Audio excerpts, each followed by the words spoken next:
Hi, I'm Drew. And I'm Sam. And welcome to Drewling Samantics.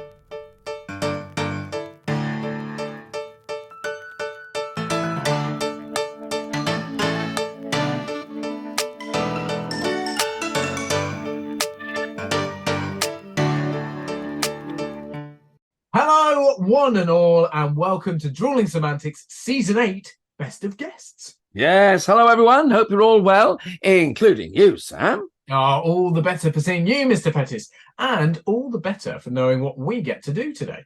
Yes. One of our absolute favourite episodes in every season, because we get to go back and experience our fabulous guest conversations all over again.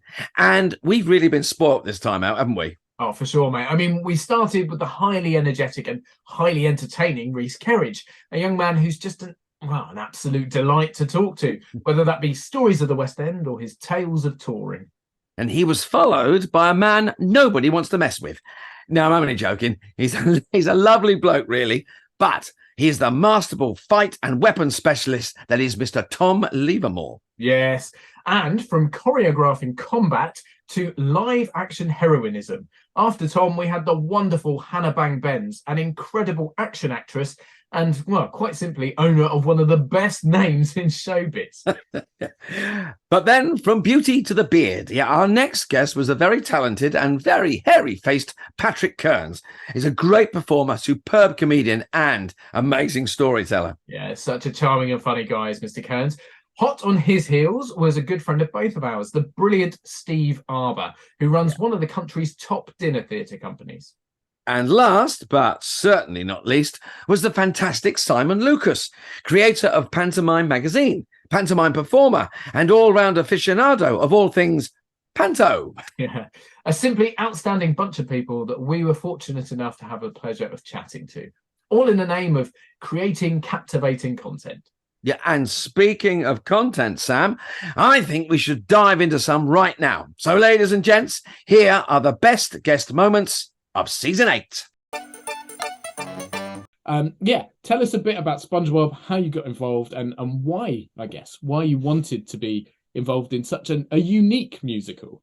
Yeah, so it's the first time it's ever been mounted here in the UK. So it's like the original UK production, which is just...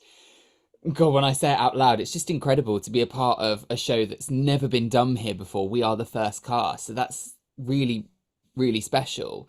But it's just, the way I describe it is, it's fun, it's camp, it's colourful, it's energetic. It's basically panto. So if you love a little bit of panto, you love a bit of fun, like cheap British humour, this is absolutely the show for you. And yes, it is a children's cartoon, but it's for all ages. Like, there's so many jokes that would go over kids' heads that adults absolutely cackle about.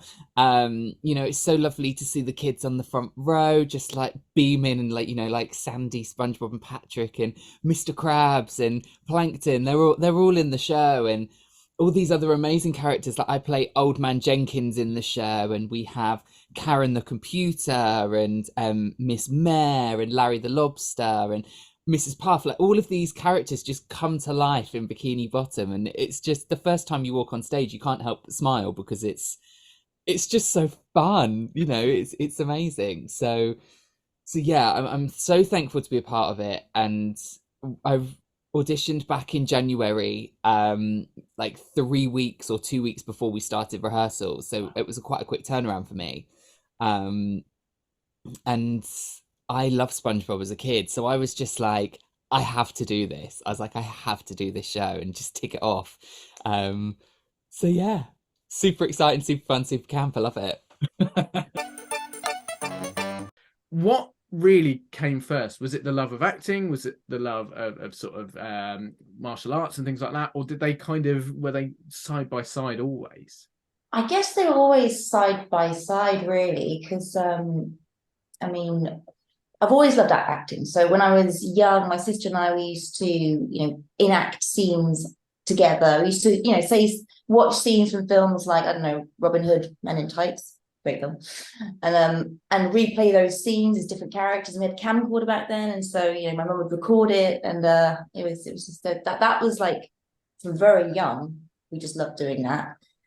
But then as a kid, I was always like up climbing trees and running around and, you know, jumping and throwing myself into, I loved mud. Like I was happy like doing that. So I kind of like merged them together. And I used to play, still play computer games, but like back, say, in the 90s when Tomb Raider came out. Like I love playing Tomb Raider, and I was like, I love playing this, but I want to do it. Like I actually want to do that. So yeah, and like Resident Evil and stuff, you know, those games and films, like they really made me think, how do I do that? Okay, I'll go into the film world and do it. But I'd always done a lot of drama at school. I did a drama O level, and I did a lot of student drama, and so it came from there really. I never actually went to drama school. Don't say it, Drew. I did get a place at Mount View, but I didn't go because it was too expensive. So Was that in the catering department at Mount View? Yes, it should have been. Yes, I'd have been in the vegetable section. That's the one. Oh, No, I never went to drama school, and I've just although I did live in a flat above the Webber Douglas Studio Theatre, which I believe is where Droodles went. Yeah, I went to Webber. That's the closest I ever came to go to drama school. I lived in the flat above their theatre. Wow. Was that Drayton Court? Yeah, my sister used to threaten the Drayton Arms. Drayton Arms, rather. Yeah. My sister, and her then husband ran it, and I used to work there. And my shift used to start at 7 o'clock, so I was always walking down the stairs just as the actresses were all getting changed for the show. Was there any request on your behalf, or was that just a happy accident there, Patrick? That was just a happy accident. There was one actress in particular who I think I caught every time I went down. She would be in her underwear just as I walked through, which she didn't consider it to be a coincidence, but I assure you it was. You've always had fairly good timing, Patrick. It has to be said, you know. Yeah, and no, she doesn't still keep in touch. You obviously have a big love of comedy, and it sounds like, you know, with your brother writing the scripts, that there's, you know, you obviously have your comedy heroes, your sitcom heroes. Is that love of comedy what drew you into to the dinner shows and the interactive stuff? Is that how were you inspired, as it were? Yeah, it did in a way. I mean, before that, when I say, you know, I was writing, but I was writing, you know, short plays for fringe theatre. I was really into. I loved that, and some film scripts that I was always tinkering away on. But I worked up in London at the time, and I knew the opportunity for a voluntary redundancy was there, and I kind of knew in my heart I wanted to do something different. I'd just been to the Edinburgh Festival, I think, for the first or second time. I was well aware of the 40 Towers dining experience. Mm-hmm. And I knew, who still is a very good friend, good few years older than myself, Tim, who you would have met as well, Drew. Yeah. Who was a Basil Fawlty impersonator. Just went out and did it, you know, privately. He's a real character. And I thought, I couldn't see any reason why we couldn't put something together. And we then looked at casting a Manuel and a Sybil, so it followed the same format of other companies that were doing this kind of thing. Yeah, and I think, I mean, that's where we met you, Drew, because I think it was, yeah. You couldn't do the dates, if I remember rightly, but you still came down and I did, yeah. Gave us a bit of your Manuel.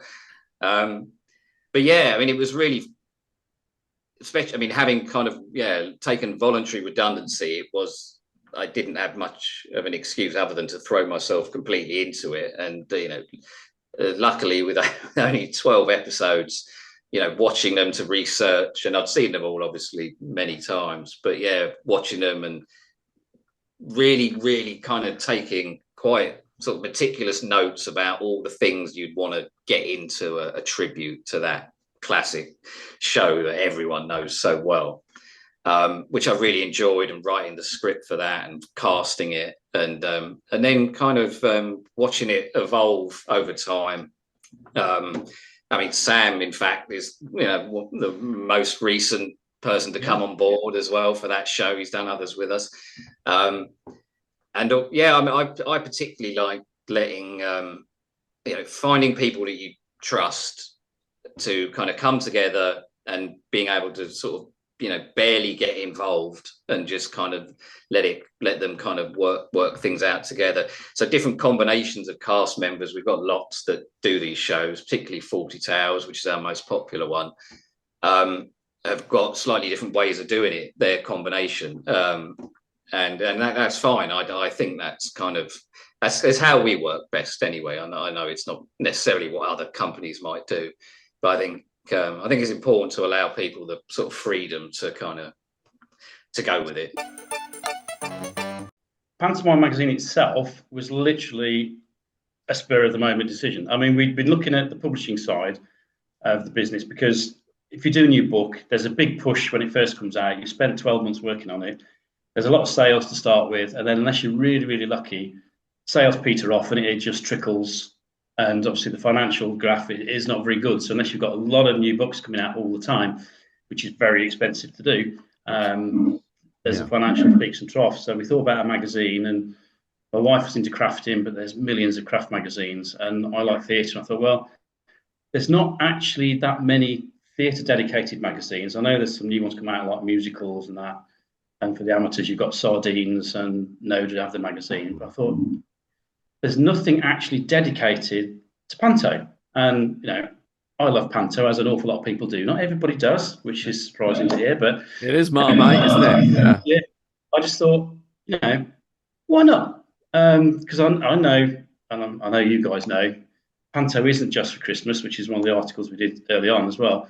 And it was really to celebrate the whole genre and everything that's involved with it, and just introduce people to what actually goes on the rest of the year, so that the professionals can still learn from amateurs, and the amateurs can certainly learn from the professionals, and the fact that they're actually doing the same thing. The only difference is the professionals are chucking millions of pounds at it, and the amateurs are chucking a few £100 at it, or a few thousand. My characters also tend to be quite intense and sort of dark, but all the BTS shots, I'm like laughing my head off. I'm a happy person. it's like an outlet. But, So it's very much sort of switch it on for the cameras and then off screen, which I believe, if you weren't actually a martial artist, and if this was just, I'm an actress, I'm acting as this sort of fighting, but you do that outside of it. yeah, with a smile on my face. Which must be terrifying for your opponents if you're coming at them with kicks and punches and God knows what else, with a big grin on your face. Do you know what, though? In certain martial arts, like in jiu-jitsu, a lot of people go there, they do jiu-jitsu, and it's tough and it's grueling, but it actually really, it makes them happy. Like, and everyone's happy, everyone's like rolling around with each other, choking each other out, nearly breaking each other's arms, but in a respectful way. And it's a really, I love it. I really love it. It's addictive. So, I mean, you're a mixed martial artist. So what, give us a list, give us a rundown of what do you, is the right word practice or I don't know, training, whatever. So it's been recently mostly Brazilian Jiu-Jitsu, I'm getting my belt. But Muay Thai, kickboxing, bit of Kali, what else is there? I'm trying to think now. Kung Fu. Did some Kung Fu. I started off doing some Kung Fu for a film. I was taught by a guy called Roy. He's great.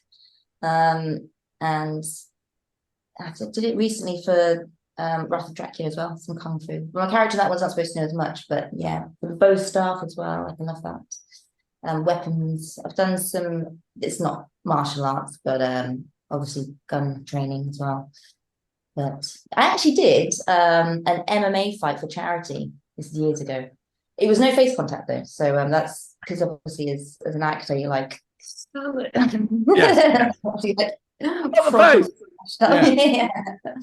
Keep the money maker looking good. But so no face contact, but you could throw people to the floor and do all the arm breaks and slams and kicks. You just have to keep it like chest below. But yeah, that was a while ago, but that was fun. They changed the rules though recently. Well, after that, so that it was face contacts. I was like, I don't know, I can, because if you do that, you're kind of out the game for at least a month. If you get smacked in the face, you know, you can't. Yeah, so it's diary dependent, essentially. If you can look ahead and go, Yeah. I'm not filming for another 4 weeks, you can take the risk and go, Yeah. no, it's all right, I'll step into that one. But Although aside saying that, I still get black eyes anyway from like jiu-jitsu and stuff. So, you know, it's a bit more controlled. so and not, I mean, you talk about it as a passion and something you do, but I alluded to it right at the start. So you are actually currently European champion in in my division, yeah. Well, of course, there are certain caveats. I'm not suggesting that you've beaten the whole world just yet, but I believe that that's on the cards. That's the plan, isn't it? To be number one. Well, yeah. So the next competition, bunch of the guys from my gym are going to is the world's competition in for jiu-jitsu in Las Vegas at the end of August, in September. So that's the plan, is to go to that. Just gonna raise the funds for it, but that'd be fun. It'd be really fun.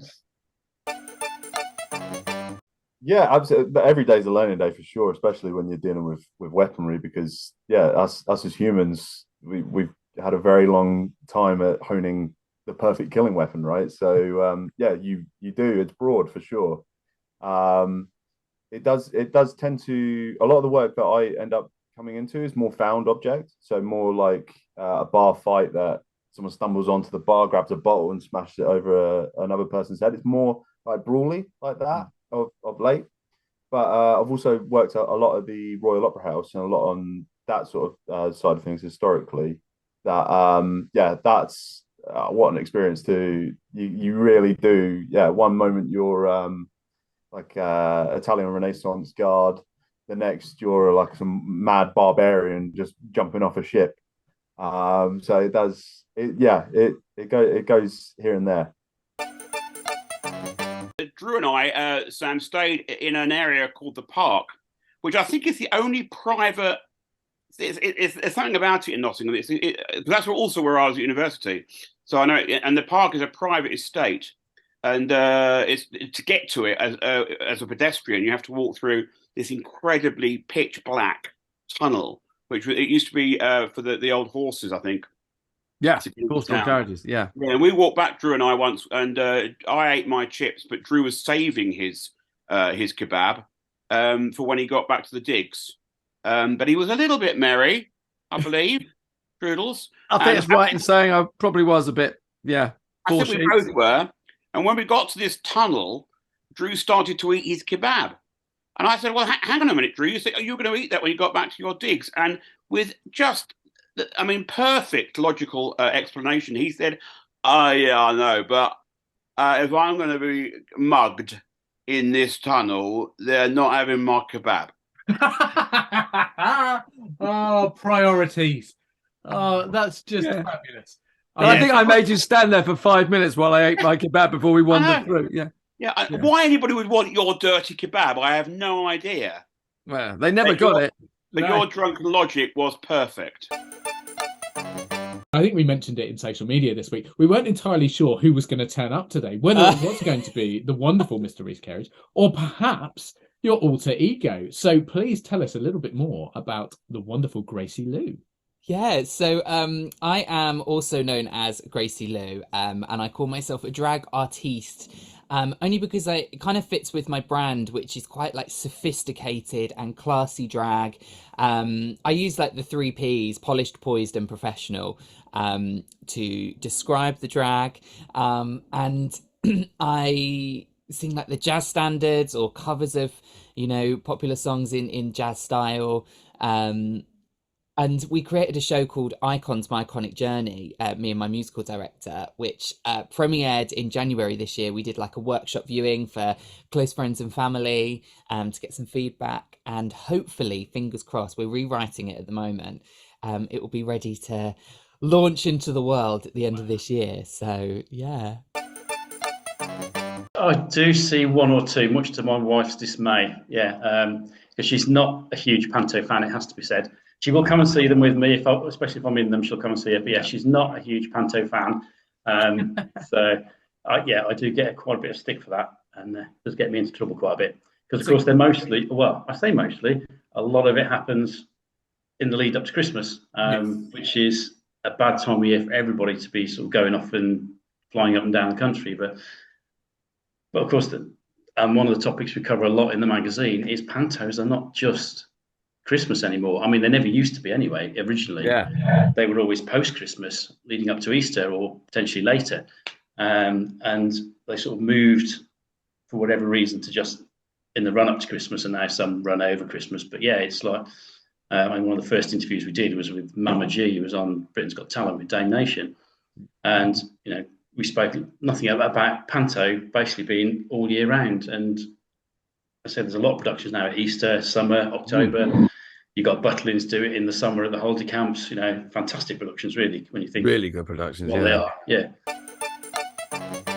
I've never underestimated how hard that is as a kind of discipline within acting. I mean, I was going back again quite a long way, but I remember I met a guy who got in touch saying he was interested in playing Basil Fawlty. He'd done it a couple of times as like appearances, and I met him at Waterloo Station, believe it or not. Whether it was under the clock, I'm not sure, but it was in Waterloo. And I'm standing there. I'd seen pictures of him, and I knew he was a tall guy, and he looked quite a bit like Basil Fawlty.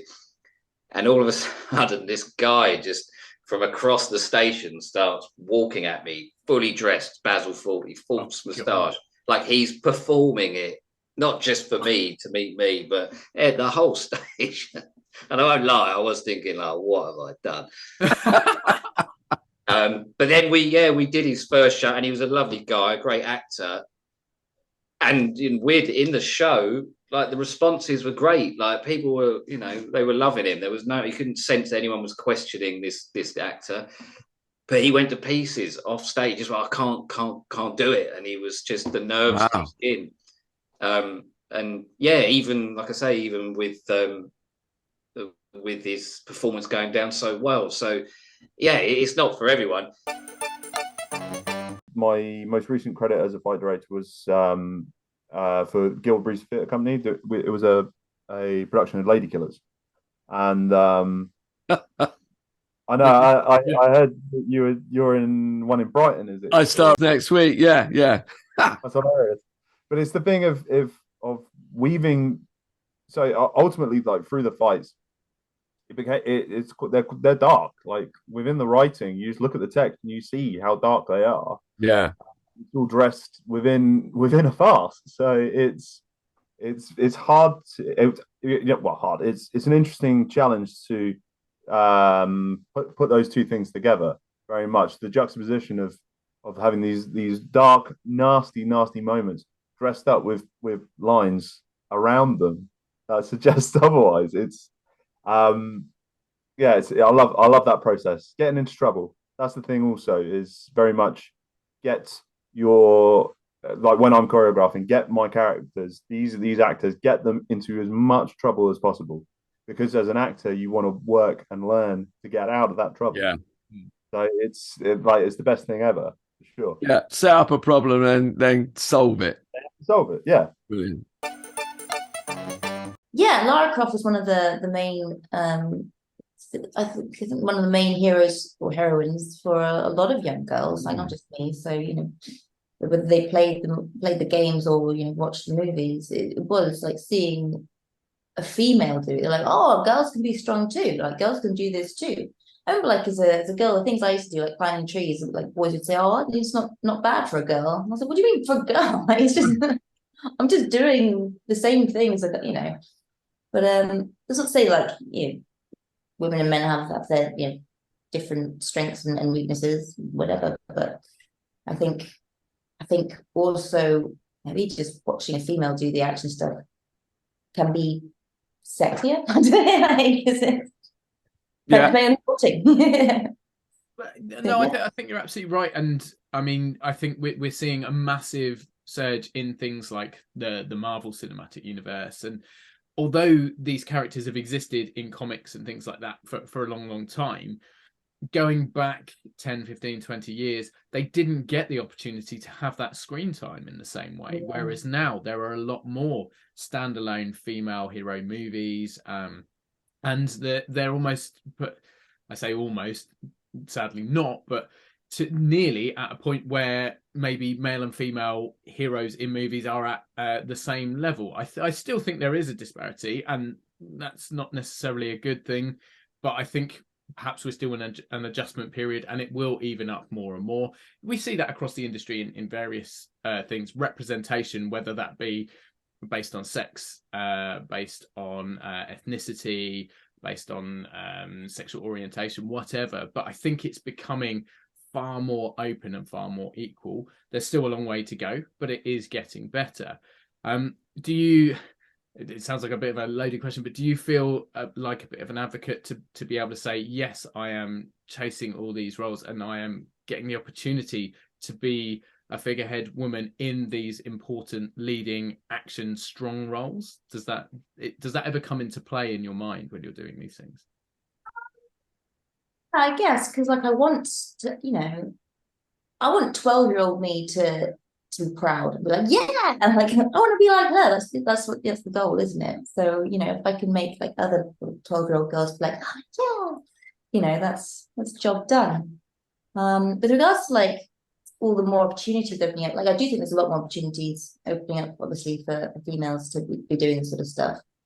I think sometimes I feel like it could be going a little not too far, but say when they want to bring in female James Bonds, that I just that seems like doing it for the sake of doing it. And I just think keep James Bond as James Bond, like make up another female character. I have so many funny stories, and most of them come from Shrek. Now, Shrek is just a massive show, and I was the second UK tour to go out, and I remember being in Sheffield at the Lyceum Theatre, and the opening of the show it's crazy. Everything happens, set moves, people are pushing set on and off, costume changes, it's ridiculous.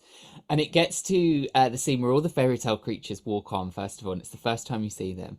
And Shrek's house, his like swamp door, is on stage. And Sheffield is a raked stage, so the stage from the front rakes up to the back. And I remember there was one bit, it was time to say goodbye, time to say hello, as the Shrek goes off to rescue Fiona. And I was changing in the wing at this point, doing a quick change into Farquaad's guards. And we turned around from this quick change, and there's a bit where the fairy tale characters all go through the door.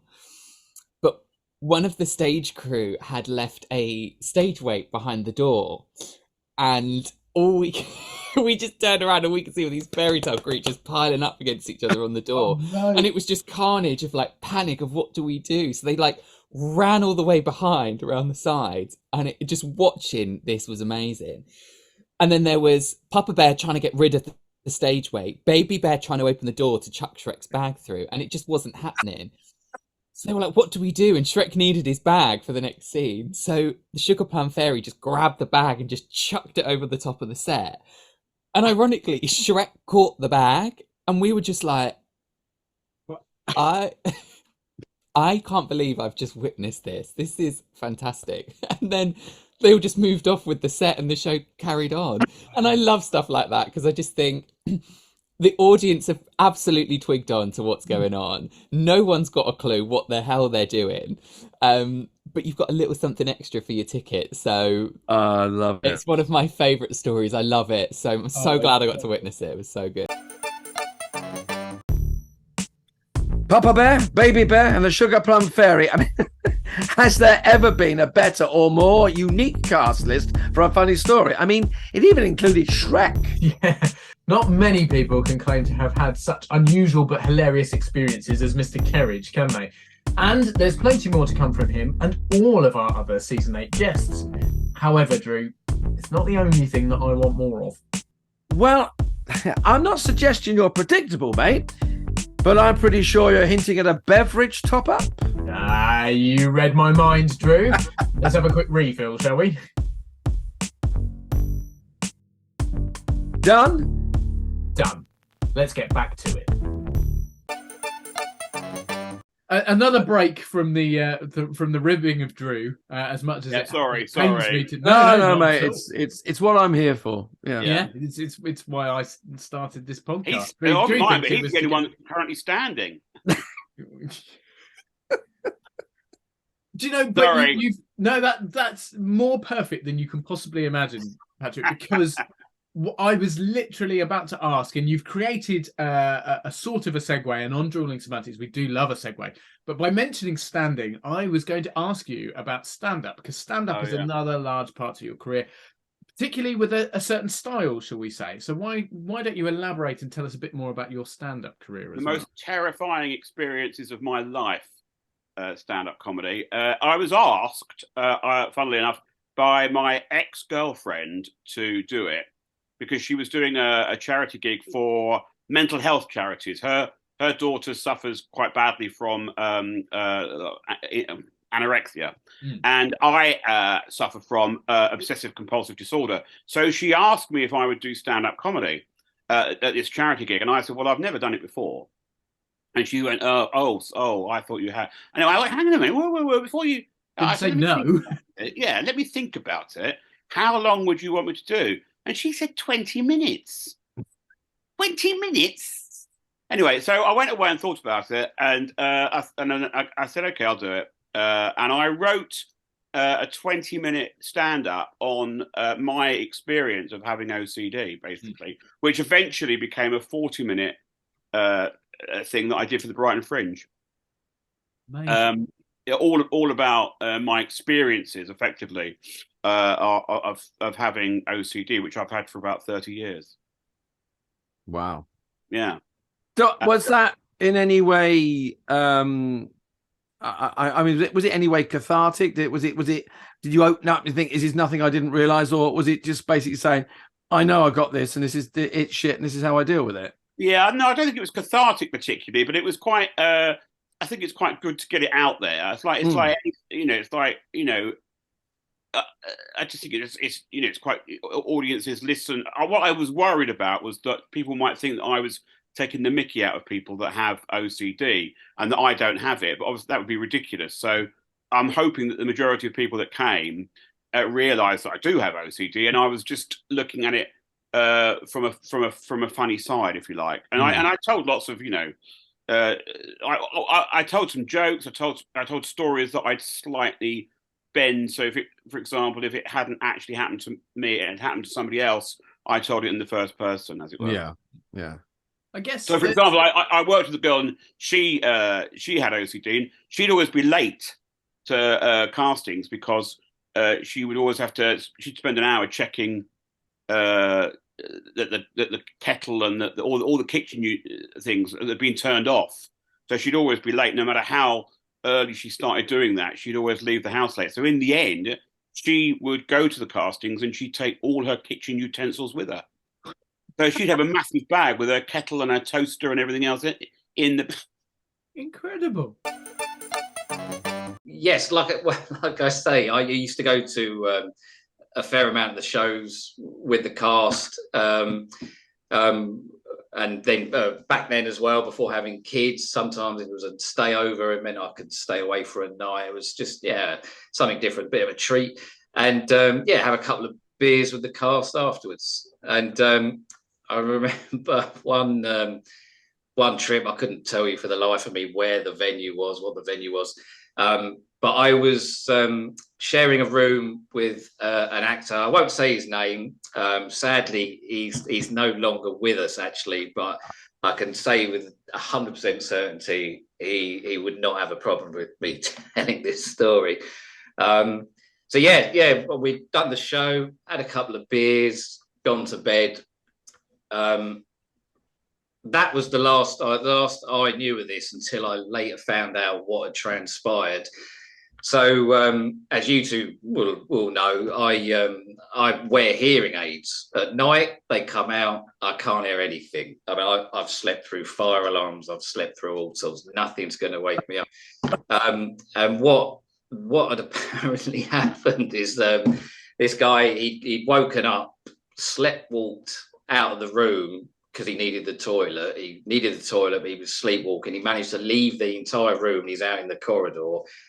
It's getting desperate by all accounts. He's hammering on the door to wake me up to let him back in. Nothing at all. Yeah, and well, the long and short of it is he didn't make it in time, and I'll leave the rest to your imagination. But suffice to say, I wasn't his favourite person. Oh, That's just one. that's lovely. I like that. That's very. And he would absolutely appreciate it. He would tell that against himself. Brilliant. Can Love it. I ask, what character was he playing? He wasn't in his sleepwalking state. I mean, obviously you were asleep, so I guess you don't know. But he wasn't sleepwalking in character. It wasn't like Basil Fawlty doing goose stepping up and down. Well, that might have triggered it, I suppose. But no, he was playing Basil, but he was out there in only his pants. Let's move away from hitting people and let's put pen on paper for a minute and then let's tease out the gentler, more cerebral Tom. Oh God, you don't want him coming out. That's bad news. So yeah, it's the third play I have completed to its fruition, and the first one put to stage by my theatre company, me and my co-artistic director Betsy Chadwick-Jones. It's our first. We're fledgling theatre company, and that's our first foray into the world.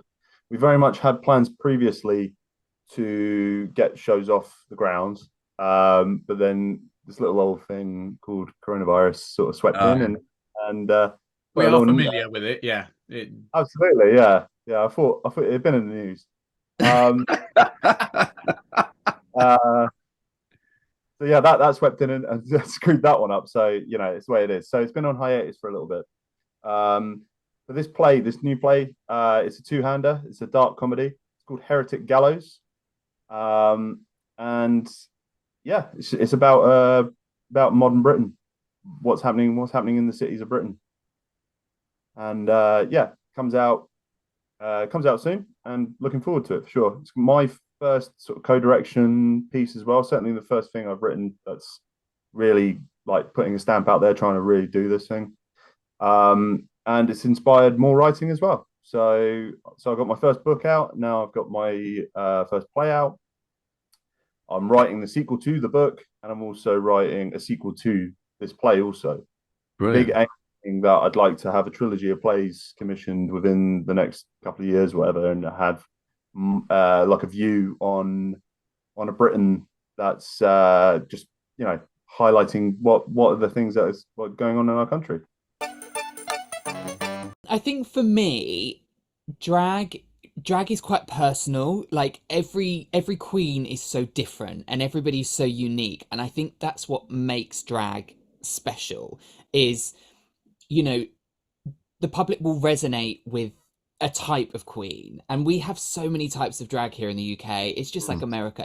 I love it. Everyone is so different, everyone's so unique, and brings something different to the table. And I think what's really nice is if you don't like a certain type of drag, there'll always be something else that you can go to and resonate with. And drag is also a character. It's just like acting. We create these personas, we create these characters, and we just embrace that and embody those characters.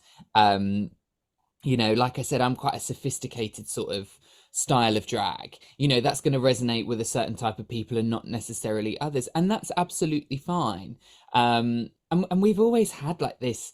I say we've always had this style of drag. We've always had drag in the world. There's always been drag, but it's just never been mainstream until we had like Paula Grady and people like that doing amazing stuff, and going on national TV and doing it.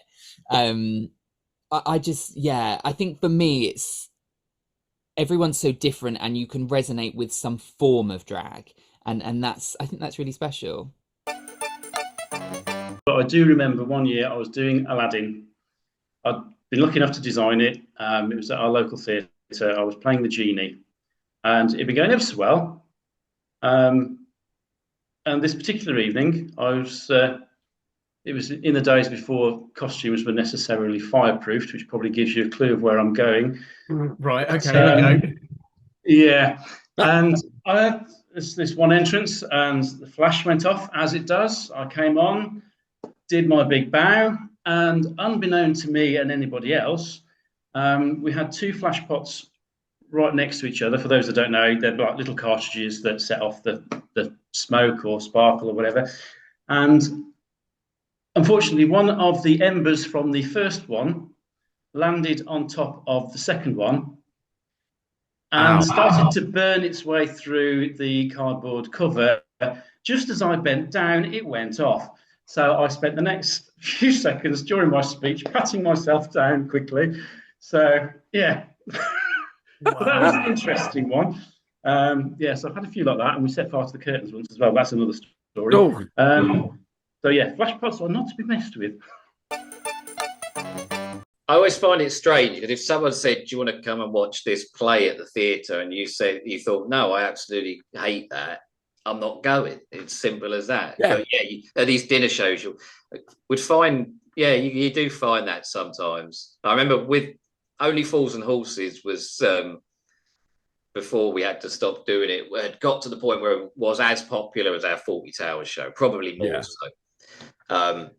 But yeah, it's an interesting kind of audience because I would say it spanned more generations, but you had a lot of people that weren't really experts or great fans as such, but it was just part of the culture so much and they'd grown up with it. So you get these big groups come out and sometimes they were just out to be out and you were kind of battling against their evening out, so yeah, it's interesting. The 40 Towers audience, a little bit older.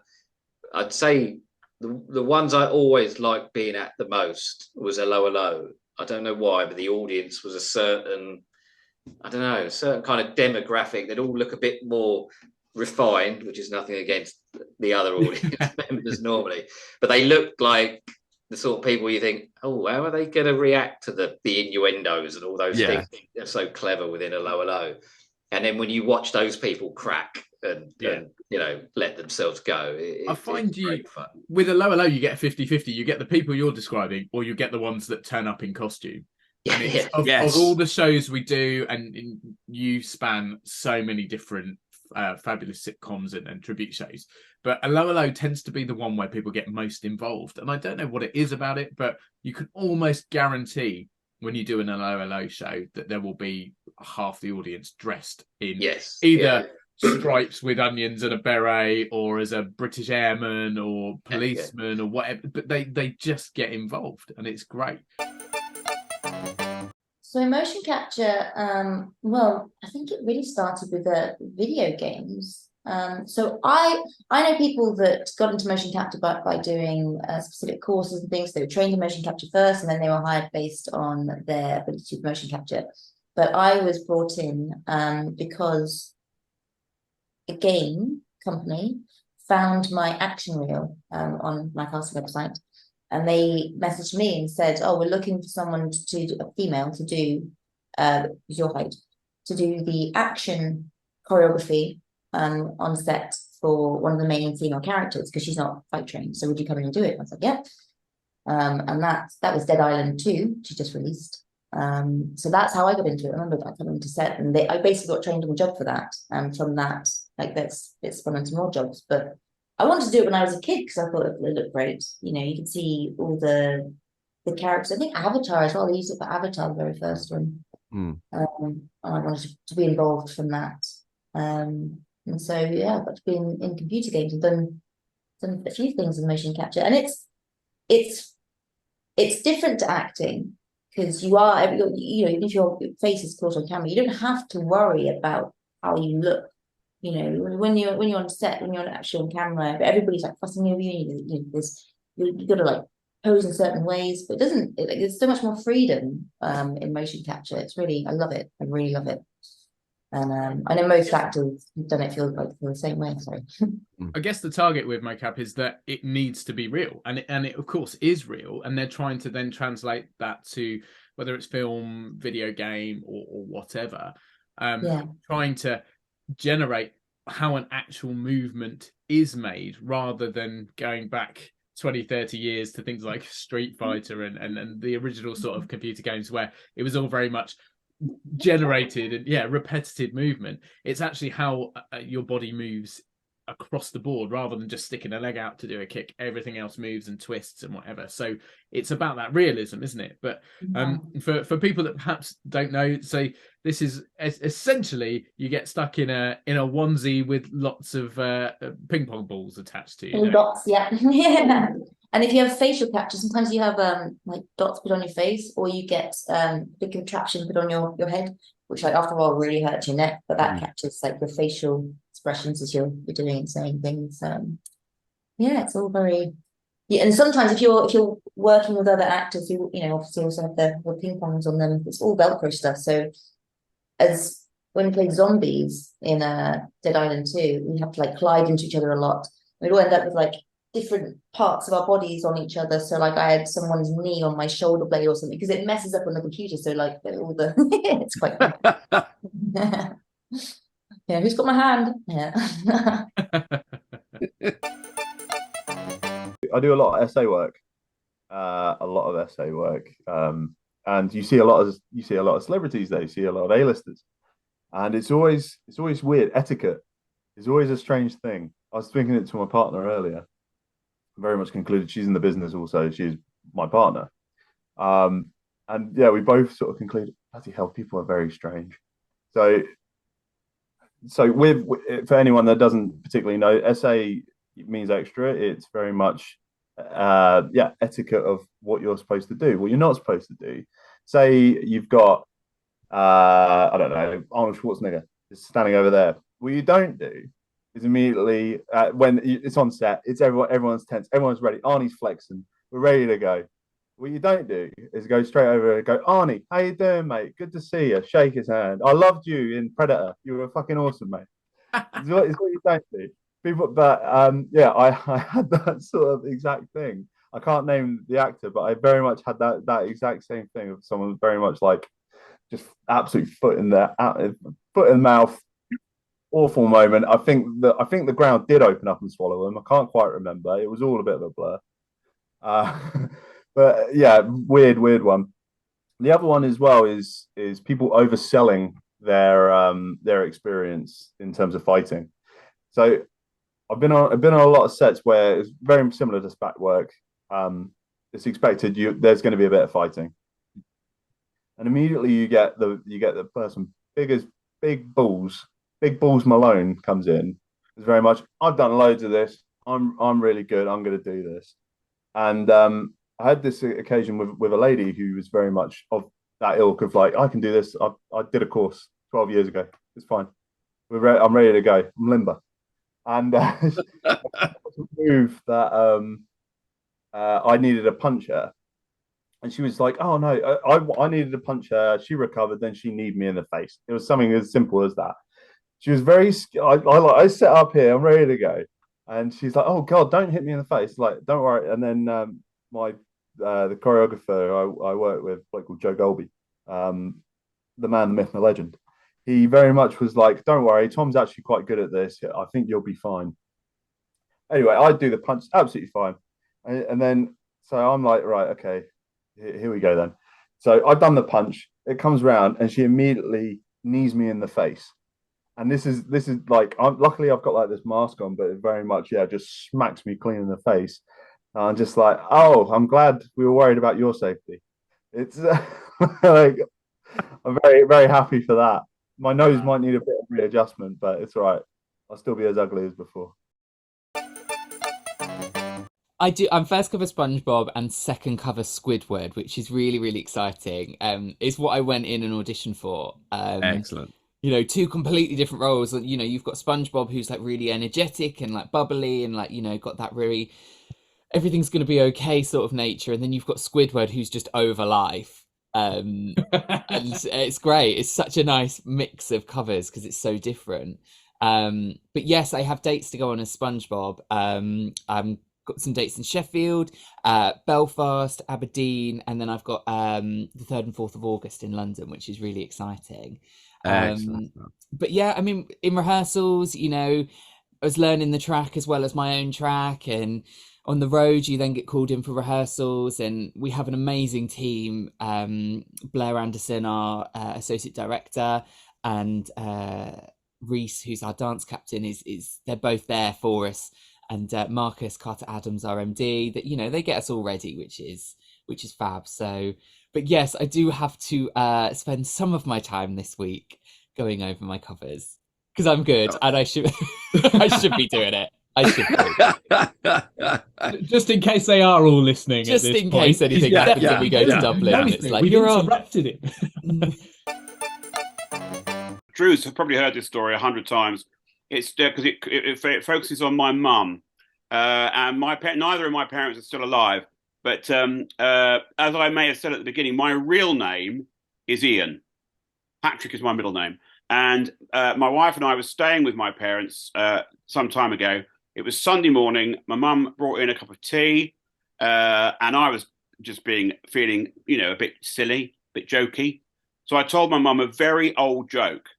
It's a very old joke, and it is what's got two thumbs, speaks French, and makes love like a tiger.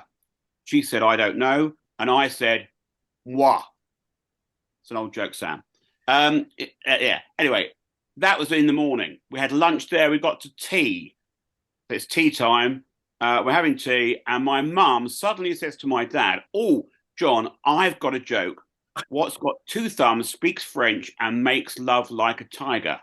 And my dad said, I don't know. What's got two thumbs, speaks French, and makes love like a tiger? And my mum said, Ian. I mean, I love that. I have heard that many times, and it's Ian.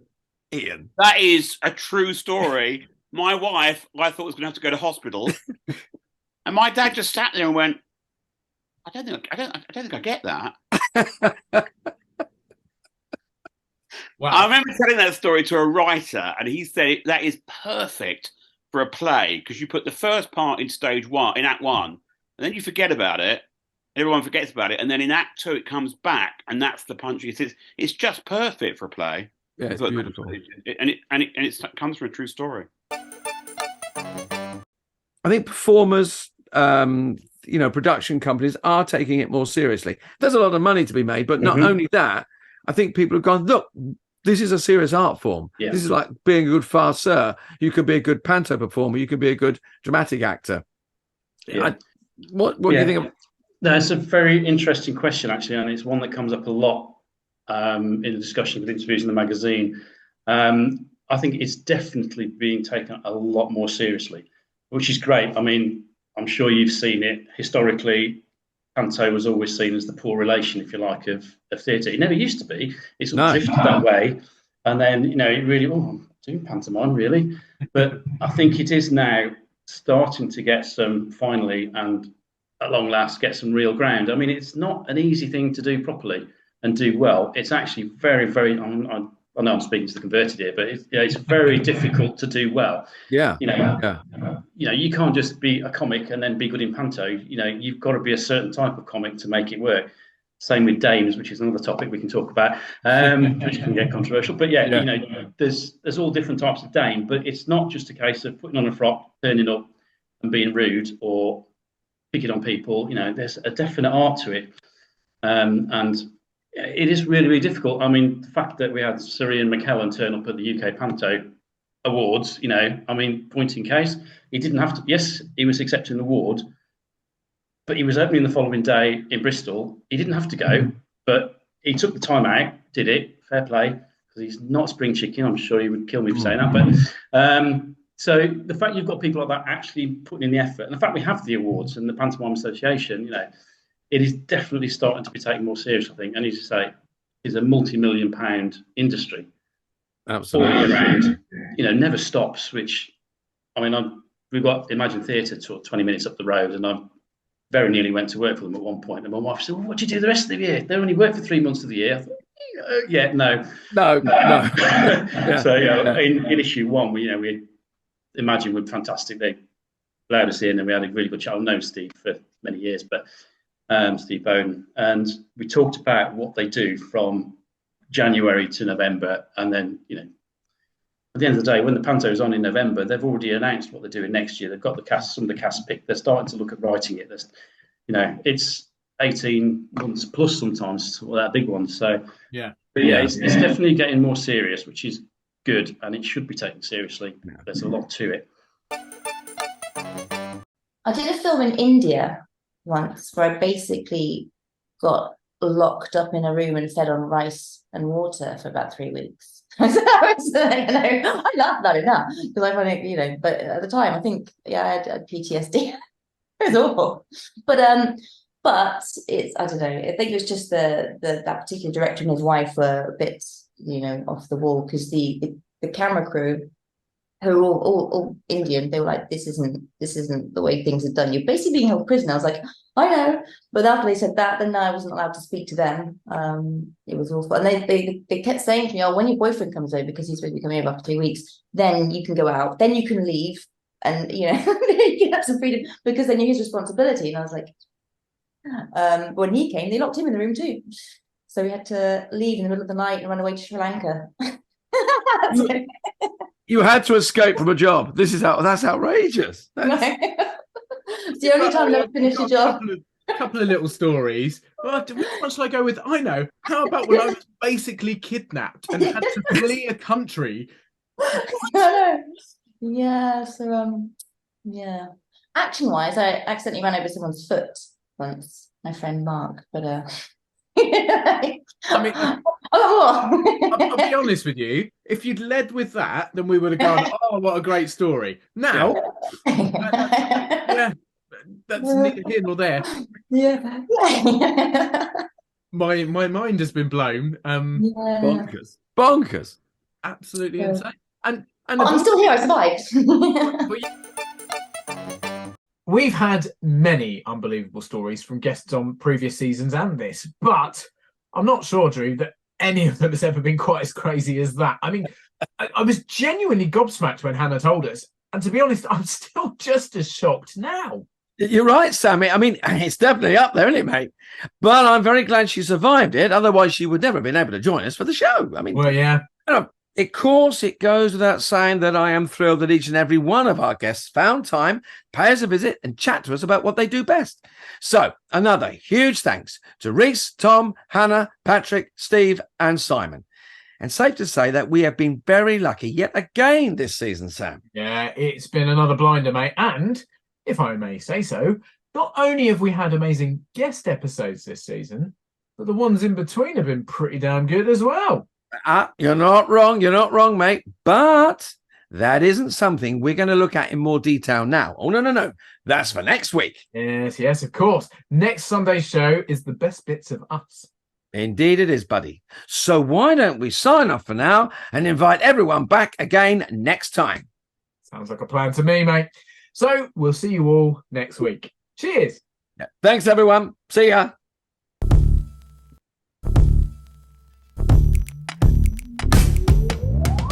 Thank you for tuning in. We hope you've enjoyed this special highlights episode of Drewling Samantics. If you have, then make sure you go and watch all our previous episodes in full for even more fun and interesting content. Please consider subscribing to our channel too, and you'll get notified every time a new video is released. Don't forget we're also available as audio only. Just search Drewling Samantics in any good podcast app. And we'd love your support on social media as well. We're on Facebook, Instagram and Twitter, and all our links and handles are on screen now. We love welcoming new followers and subscribers, so please share with your family and friends, and we'll be eternally grateful. Stay safe, and we'll see you next time.